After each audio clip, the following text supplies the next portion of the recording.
하나님 말씀 신약 고린도전서 13장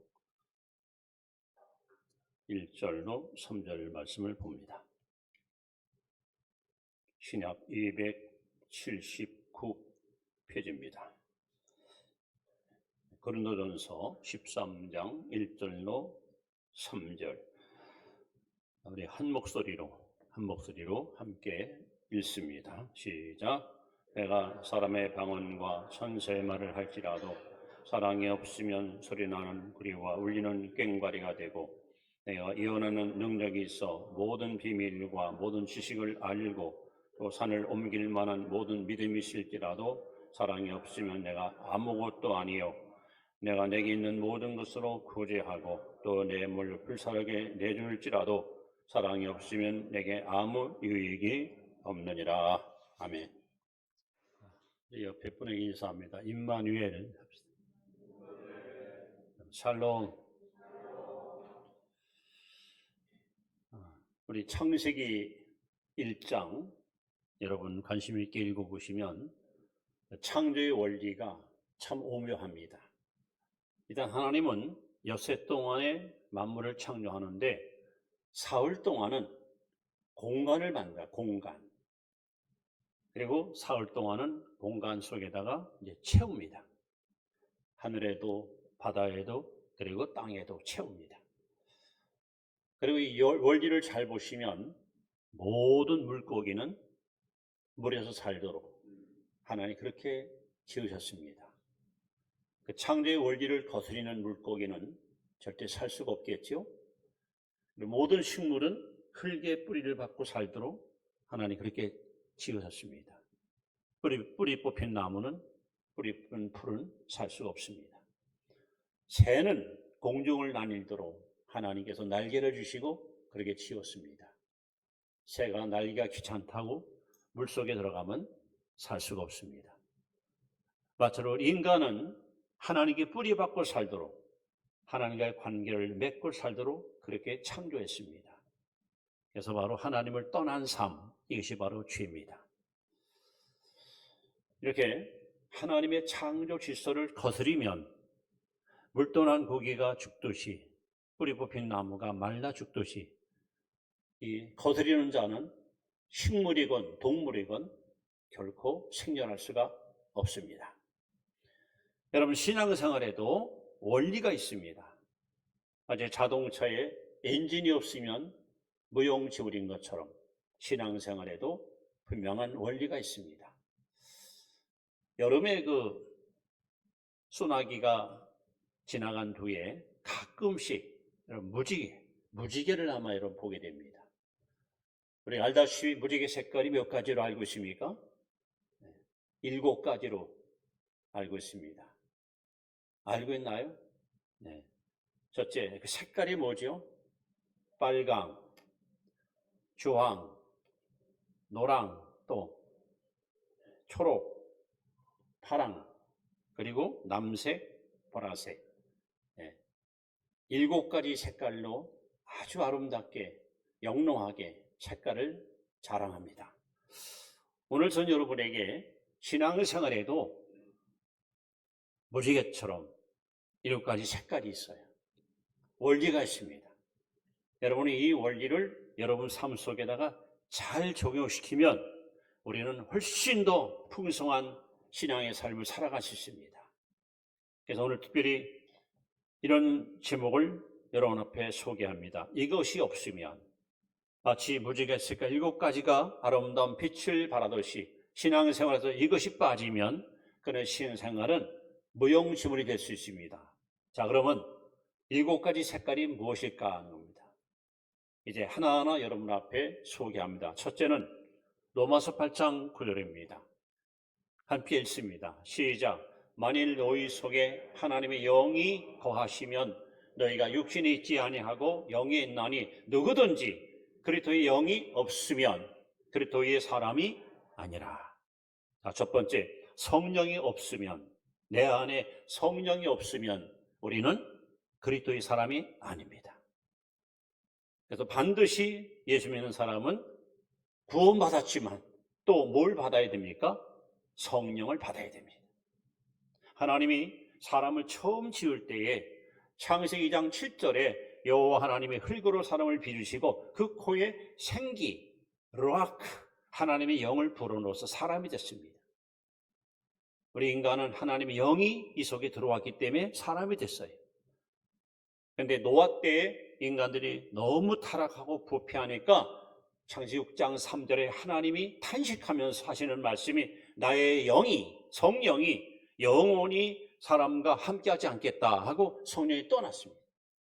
떠나자마자 홍수 심판이 임했고 노아의 8사람을 빼놓고 모든 인류가 멸망을 당했습니다.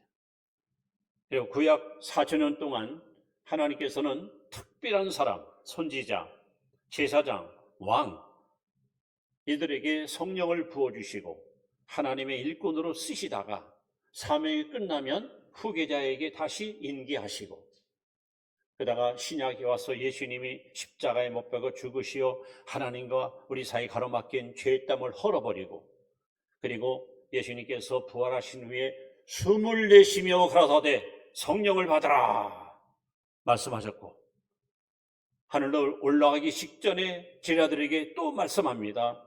예루살렘을 떠나지 말라. 약속하실 기다리라. 몇 날이면 너희가 성령으로 세례받으리라.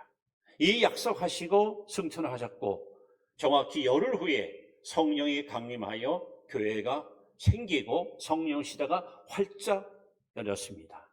지금은 바로 성령 시대입니다. 그럼 우리는 매일매일 성령 충만함을 늘 사모하고 갈망하고 충만한 삶을 유지하고 살아야 우리는 이 악한 세상에서 하나님의 자녀의 삶을 후회 없이 살아갈 수가 있습니다. 여러분, 성령이 내 안에 없으면 교회는 다니는데 예배는 드리는데 세례도 받고 직분도 받았는데 그 사람 속에 성령이 없으면 예수의 사람이 아닙니다. 한마디로 이 사람은 쭉정이 신앙이고 가짜 신자입니다.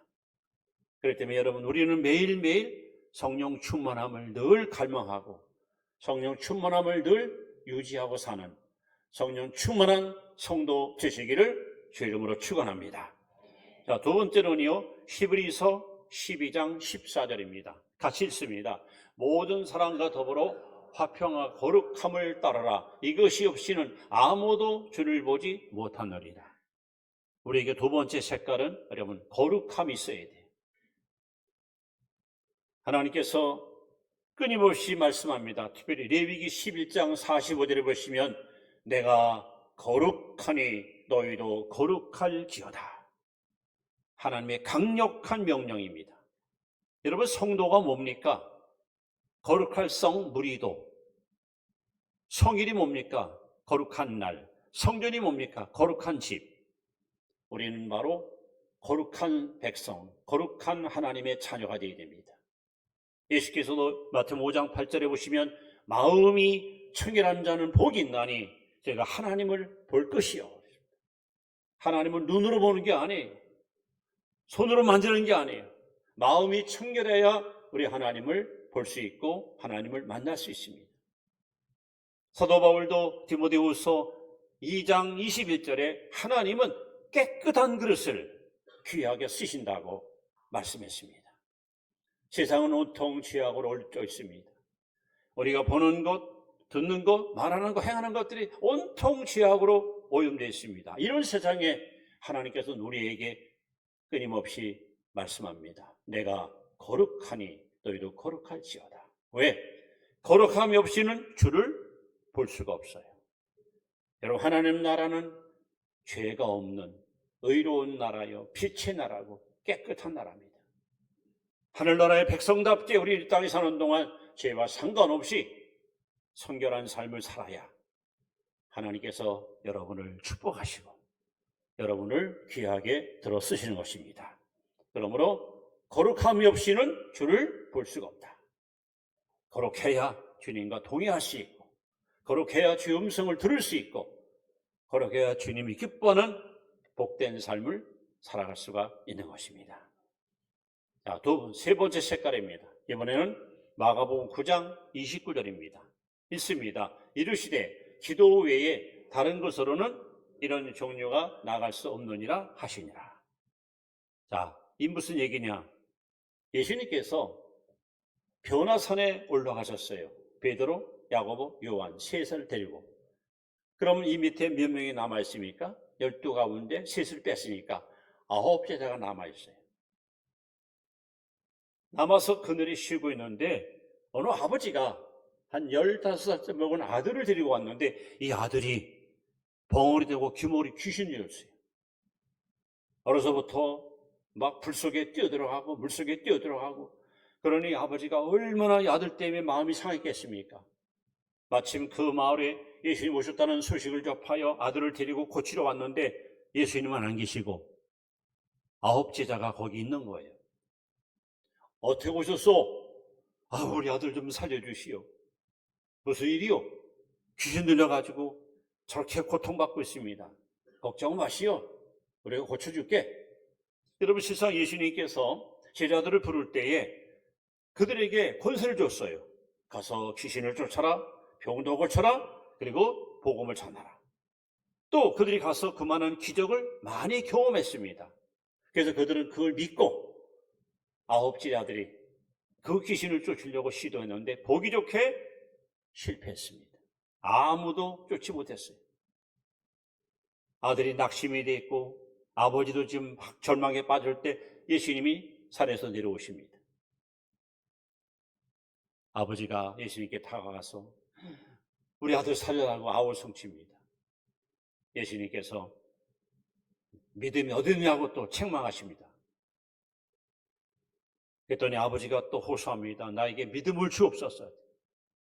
그때 유명한 메시지가 여러분 나오지 않습니까? 할 수 있거든요. 무슨 말이냐? 믿는 자에게는 능치 못할 일이 없느니라 하면서 즉시로 귀신을 명하여 이 아이를 깨끗이 치료합니다. 그러고 나서 제자들이 물은 거예요. 예수님, 아니 어제만 해도 그제만 해도 우리가 귀신을 쫓고 병을 고치려는데 왜 오늘은 안 됐습니까?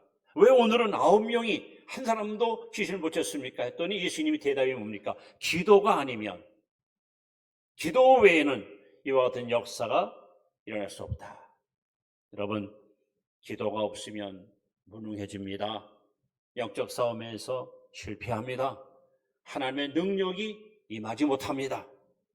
그래서 구약 성경 역대하 16장 9절에 보시면 여호와 하나님은 온 땅을 두루 감찰하사 전심으로 자기를 향하는 자에게 능력을 부어준다 했습니다.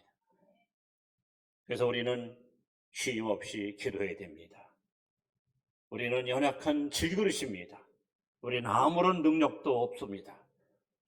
그런데 예수님께서 우리에게 끊임없이 말씀합니다. 너희가 무엇이든지 내 이름으로 구하면 내가 시행하리라. 즉 우리가 기도하지 않으면 주님은 아무 일도 하지 않습니다. 아무런 능력도 나타나지 않습니다. 우리가 기도해야 주님이 일하시는 거예요. 여러분 삶 속에 하나님의 기적이 일어나게 원하신다면 하나님께 무릎 꿇으십시오. 이 세상 험하고 나비록 약하나 늘 기도 힘쓰면 큰 번능 주실 줄 믿으십시오. 더군다나 예수님께서 제자들에게 신신당부하시잖아요. 시험에 들지 않게 깨어 기도하라. 우리가 사는 세상은 유혹이 끊임없이 밀려옵니다. 많은 시험거리가 사방에서 우리를 갖다 넘어뜨리려고 다가옵니다. 뭘 갖고 여러분 이걸 이깁니까? 어떻게 우리 이걸 극복합니까? 예수님께서 말씀, 기도 외에는 방법이 없다.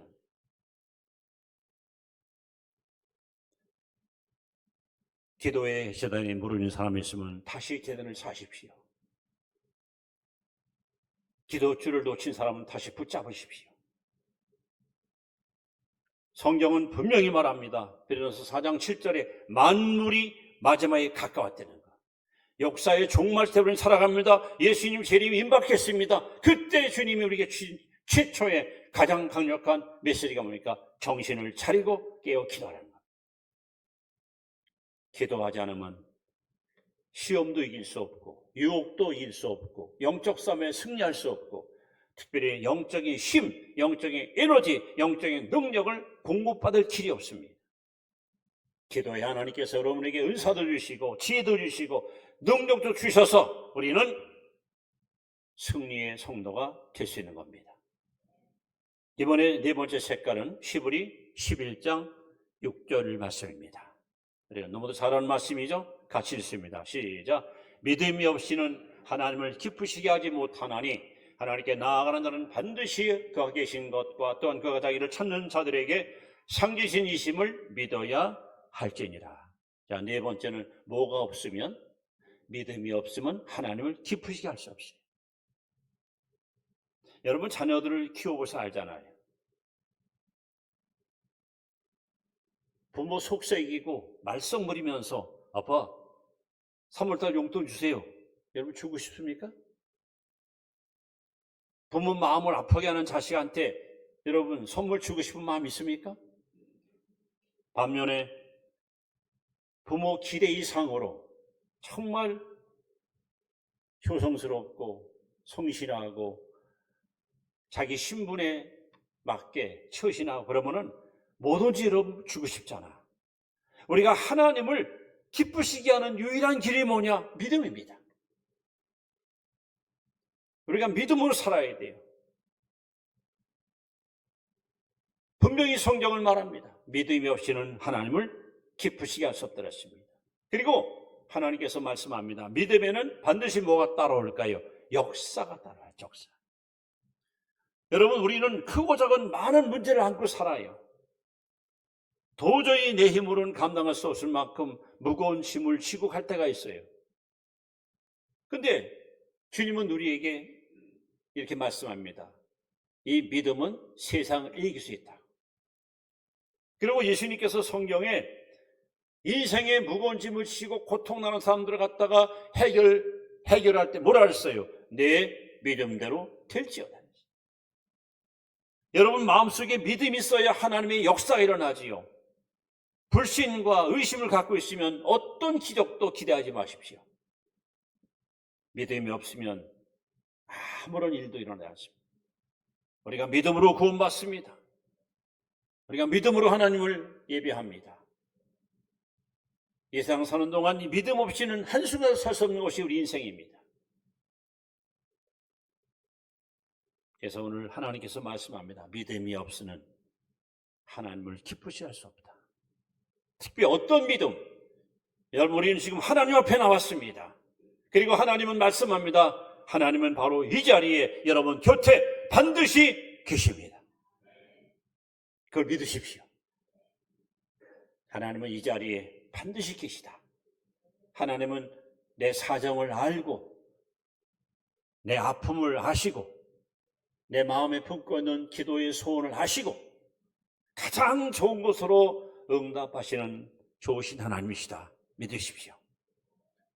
하나님과 여러분 친근한 관계를 항상 유지하는 유일한 끈이 뭘까? 믿음입니다. 믿음을 갖고 살면 하나님께서는 우리가 상상할 수 없는 놀라운 일들을 여러분과 저에게 행하여 주시는 것입니다. 그래서 성경은 말합니다. 오직 하나님을 기쁘시게 하는 길은 믿음밖에 없어요. 이번엔 다섯 번째 색깔을 소개합니다. 이번에는 야고보서 2장 26절입니다. 읽습니다. 시작. 영혼 없는 몸이 죽은 것 같이 행함이 없는 믿음은 죽은 것이니라. 여러분은 행함이 없으면 말씀을 들었습니다. 감동받았습니다. 깨달았습니다. 아멘 했습니다. 그런데 여기서 끝나면 아무 소용없습니다. 반드시 행동이, 반드시 삶이 뒷받침해야 됩니다. 예수님께서 주옥 같은 말씀을 선포한 후에 마태복음 7장 24절에 결론을 이렇게 집니다. 누구든지 내 말을 듣고 준행하는 자는 그 집을 반석에 지은 지혜로운 자와 같으니 바람이 불고 창수가 나되 무너지지 아니할 것이요. 또 누구든지 내 말을 듣고 준행하지 아니하는 자는 그 집을 모래에 지은 어리석은 자와 같으니 바람이 불고 창수가 나되 무너짐이 심할 것이라 했어요. 여러분은 반석입니까? 아니면 모래입니까? 알고입니까? 쭉정입니까? 진짜입니까? 가짜입니까? 여러분의 믿음이 살아있는 믿음, 여러분의 믿음이 역사를 창출하는 믿음, 그런 믿음 되기 원한다면 여러분 하나님 말씀대로 순종하십시오. 실천하십시오. 행하십시오. 야고보 1장 25절에 그 행하는 일에 복을 받으리라. 예수님께서 또 씨 뿌리는 비유를 말씀하잖아. 씨는 하나님 말씀이고 밭은 우리의 마음이야. 근데 밭의 종류가 4가지가 나오잖아요. 길바닥, 돌짝밭, 가시덤불, 그리고 옥토. 여러분은 어떤 밭입니까? 길바닥이나 가시덤불이나 혹은 돌짝밭, 거기는 어떤 씨를 뿌려도 여러분 열매를 거둘 수 없어요. 타 죽거나 질식하거나 아니면 여러분 소출을 따라올 수 없어요. 반드시 옥토, 좋은 밭에 뿌린 씨앗만 열매를 맺습니다. 그럼 내 마음밭이 옥토와 같이 좋은 밭이 된다는 것은 뭘 의미합니까? 누가복음 8장 15절에 예수께서 말씀합니다. 좋은 밭이란 말씀을 듣고 지키어. 말씀을 듣고 행할 때, 그럴 때 좋은 밭이 될 수 있고 30, 60, 100배 열매를 맺게 되는 것입니다. 특별히 성경의 축복장, 축복을 어떻게 받는가? 신명기 28장 1절로 14절에 보면 복 받는 약속을 하나님 하셨어요. 이 복은 어떤 복이냐? 나가도 복을 받고 들어와도 복을 받아. 다시 말하면 복이 나를 따라다녀, 나를 쫓아와요.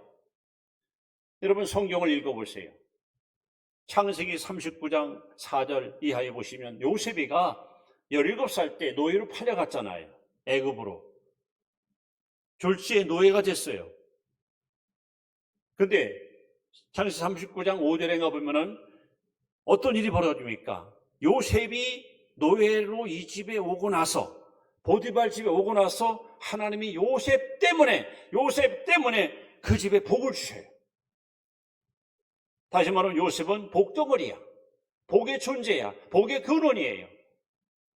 여러분 생각을 해보세요. 노예가 주인이 옷을 안 입으면 입을 수 있어요? 먹고 안 입으면 먹을 수 있어요? 잠 안 자면 잘 수 있어요? 아무런 권한이 없어요. 노예는 오직 주인을 위해서만 존재하는 것이 노예입니다. 근데 이게 웬일입니까? 노예가 내 집에 오고 나서부터 이 집이 복을 받아요. 왜 이럴까요? 복 있는 사람이니까. 그러니까 어디 가든지 복이 요셉을 따라오는 거예요. 여러분이 바로 그런 주인공 되기를 축원합니다. 내가 복을 따르는 게 아니에요. 내가 복을 쫓아가는 것이 아니에요. 복이 나를 막 쫓아와요. 들에 가도 따라오고 산에 가도 따라오고. 그럼 누구에게 이런 복이 임한다고 말씀했습니까? 내 말을 듣고 지켜 순종하면 내가 내게 복을 주리니. 하나님 말씀대로 순종해야 이 복이 우리에게 넘치게 임하는 것입니다. 하나님 말씀을 들어도 실천하지 않으면, 하나님 말씀을 들어도 순종하지 않으면 이 복은 그림의 떡, 아무런 나와 관계가 없는 그림의 떡으로 전락하는 것입니다. 그래서 여러분, 행하면 믿음은 죽은 믿음. 여러분, 죽은 믿음이 무슨 기적이 일어나고 무슨 열매가 있겠습니까?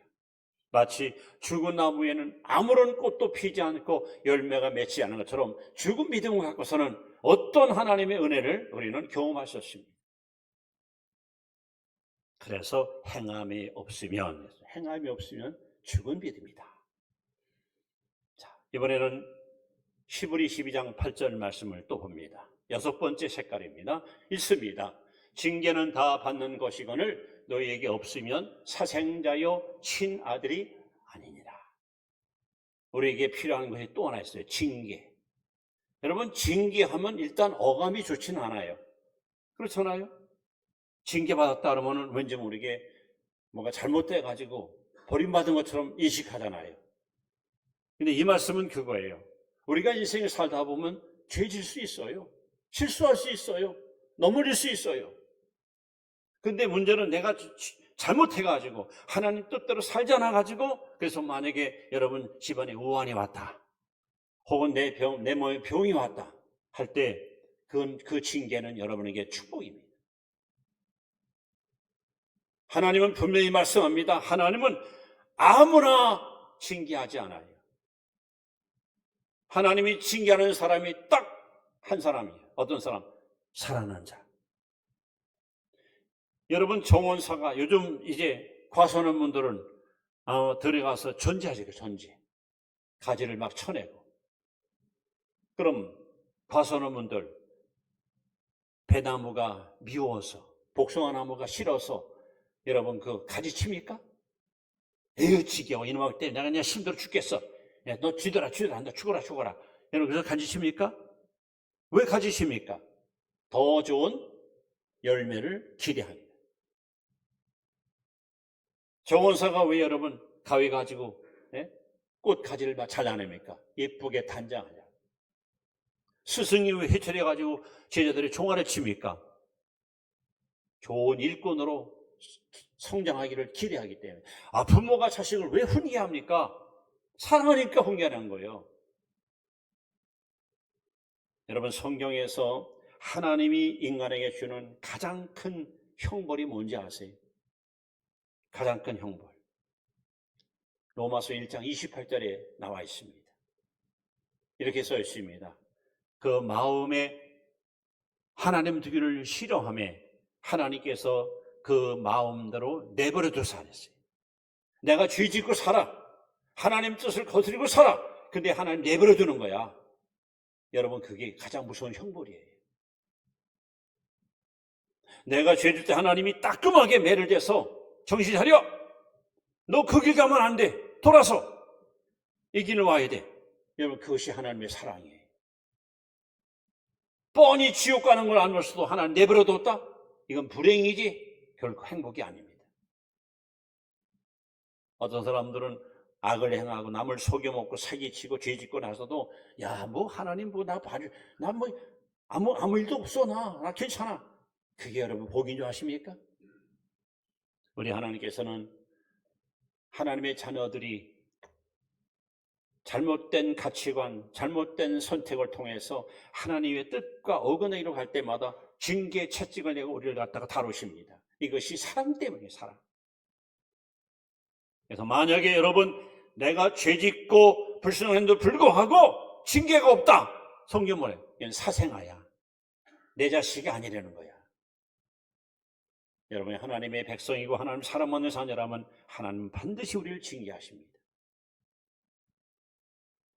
자, 이제 오늘 본문으로 돌아갑니다. 본문 고린도전서 13장 오늘 본문 한번 보십시다. 자, 같이 읽을까요? 내가 사람의 방언과 선생말을 할지라도 사랑이 없으면 소리나는 구리와 울리는 꽹과리가 되고, 또 내가 예언한 능력이 있어 모든 비밀과 모든 지식을 알고 또 사람을 옮길 만한 모든 믿음이 있을지라도 사랑이 없으면 내가 아무것도 아니요. 또 내가 내게 있는 모든 것으로 구제하고 또 내 몸을 불사르게 내어줄지라도 사랑이 없으면 내게 아무 유익이 없느니라. 자, 마지막 7색깔 무지개의 마지막 색깔, 사랑이 없으면 방언을 하고 천사의 말을 해더라도 아무것도 아니야. 저 사람은 설교가 너무 아름다워. 목소리가 너무너무 좋아. 저 사람 그냥 유창한 방언 너무너무 잘해. 사랑 없으면 방언도 천사의 말도 소용없어. 내가 예언하는 능력이 있어. 비밀을 다 끄집어내. 산을 옮길 믿음이 있어. 와, 저분 믿음 대단해. 막 산을 옮길 만한 믿음의 사람이야.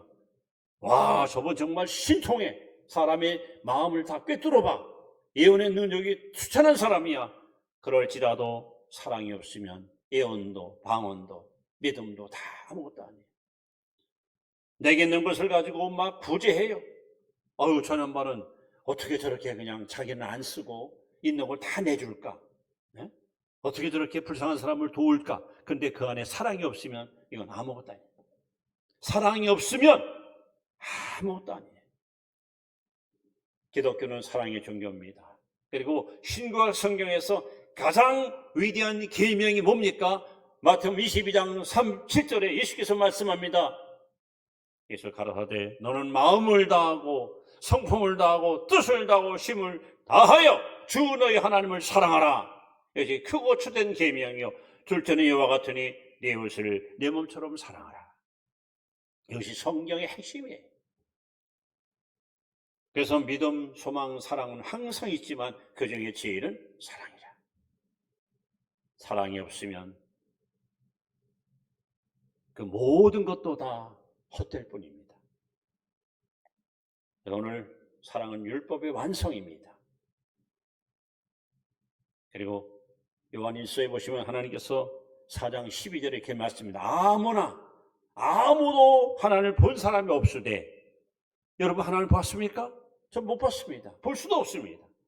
그런데 우리가 서로 사랑하면 아버지 사랑이 그 안에 온전히 이루느니라.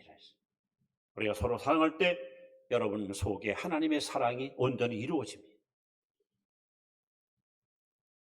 오늘 이렇게 신앙생활의 7가지 요소, 무지개 7가지 색깔처럼 여러분 7가지 이것이 없으면 안 됩니다. 반드시. 자, 다시 정리합니다. 성령이 없으면, 내 안에 성령 없으면 하나님의 사람이 아닙니다. 내 안에 거룩함이 없으면 주를 볼 수가 없습니다. 내 안에 기도가 없으면 무기력합니다. 능력이 임하지 않습니다. 영적 싸움에서 패합니다. 시험에 빠집니다. 유혹에 넘어집니다. 내 안에 믿음이 없으면 하나님을 기쁘시게 할 수 없습니다. 향함이 없으면 축복이 따라오지 않습니다. 징계가 없으면 우리는 사생자고 하나님께 어쩌면 외면당합니다. 그리고 사랑이 없으면 모든 것들이 다 허망할 뿐입니다. 사랑이 모든 것 중에 최고고 가장 위대한 계명입니다. 이제 이렇게 말씀을 골로새서 2장 6절 7절 말씀을 통해서 마무리하려고 합니다. 같이 읽습니다. 그러므로 너희가 그리스도 예수를 주로 받았으니 그 안에서 행하되 그 안에 뿌리를 박으며 셈을 받아 교훈을 받은 대로 믿음에 굳게 서서 감사함을 넘치게 하라. 예수님은 참 포도나무고 우리는 가지입니다. 여러분 주님께 붙어 사십시오. 여러분의 삶의 뿌리를 하나님께 받고 사십시오. 하나님이 공급하는 영적 에너지를 우리가 흡수해야 여러분의 심령이 살아있고 우리의 믿음이 아름다운 열매로 맺어갈 수 있는 겁니다. 시냇가의 시문나무가 때를 따라 과실을 맺는 것처럼 우리가 하나님께 뿌리를 받고 살아야 여러분의 심령이 살아있고 내 안에 활력이 넘치고 우리는 이 땅에 사는 동안 매일매일 하나님의 승리를 맛보며 살아갈 수가 있는 것입니다. 이것이 없으면 안 됩니다. 7가지 무지개 색깔처럼 오늘 7가지 여러분 생활 속에 꼭 적용시켜서 여러분의 신앙생활이 더욱 알차고 실속 있고 하나님께 기뻐하는 그런 복된 신앙의 길을 걸어가기를 축원합니다.